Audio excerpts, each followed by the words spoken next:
Salut, dans cet exercice, on va voir comment faire pour déterminer le ou les antécédents d'un nombre par une fonction quand on en connaît son écriture explicite, comme ici. Alors, la méthode pour faire ça, en fait, c'est pour trouver les antécédents d'un nombre par une fonction, on résout l'équation tout simplement f de x égale k.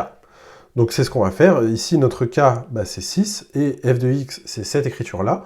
Donc f de x égale 6, ça équivaut à 2 fois x plus 7 au carré moins 4 est égal à 6, d'accord? Donc c'est l'écriture explicite de f. Donc il ne nous reste plus qu'à résoudre cette équation. Ça peut faire un peu peur parce qu'il y a du carré, mais on va voir comment on peut s'en sortir. Donc là, on va tout passer de l'autre côté, parce que pour l'instant, une écriture au carré, ce qu'on peut faire, c'est factoriser, éventuellement avec une identitaire marquable, et se ramener à un produit de facteurs nuls. Donc c'est ça qu'on va faire. On va tout passer de l'autre côté, au lieu d'isoler x parce qu'on ne sait pas encore faire, on va tout passer de l'autre côté et se ramener à un égal 0, et ensuite essayer d'avoir une expression factorisée pour avoir un produit de facteurs nul. Donc ça nous fait 2 fois x plus 7 au carré moins 10 est égal à 0. On voit qu'on peut factoriser par 2 parce qu'on a 2 ici, 2 ici. Donc ça nous fait 2 facteurs de x plus 7 au carré moins 5, d'accord? Parce que 10 c'était 2 fois 5. Donc il y a un 2 qui est parti devant la parenthèse, et il reste 5 du coup. Alors là, on pourrait dire que soit 2 est égal à 0, soit ça est égal à 0, ce qui est un peu problématique, parce que ça égale à 0, c'est pareil, on n'est pas forcément à l'aise avec ça.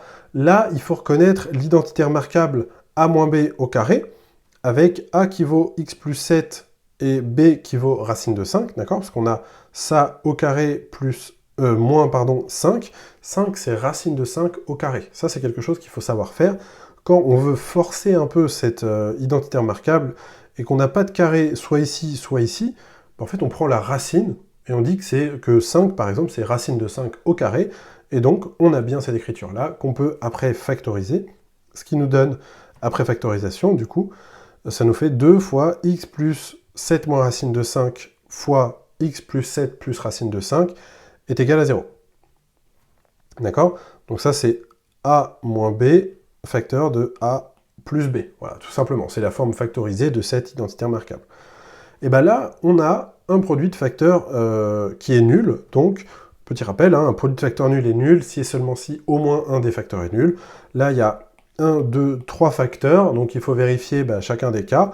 Donc soit 2 est égal à 0, soit le deuxième, donc x plus 7 moins racine de 5 est égal à 0, soit le troisième, x plus 7 plus racine de 5 est égal à 0. Bon, rapidement, 2 est égal à 0, il n'y a pas de solution, hein, ça, voilà, on sait très bien que ça n'arrive jamais.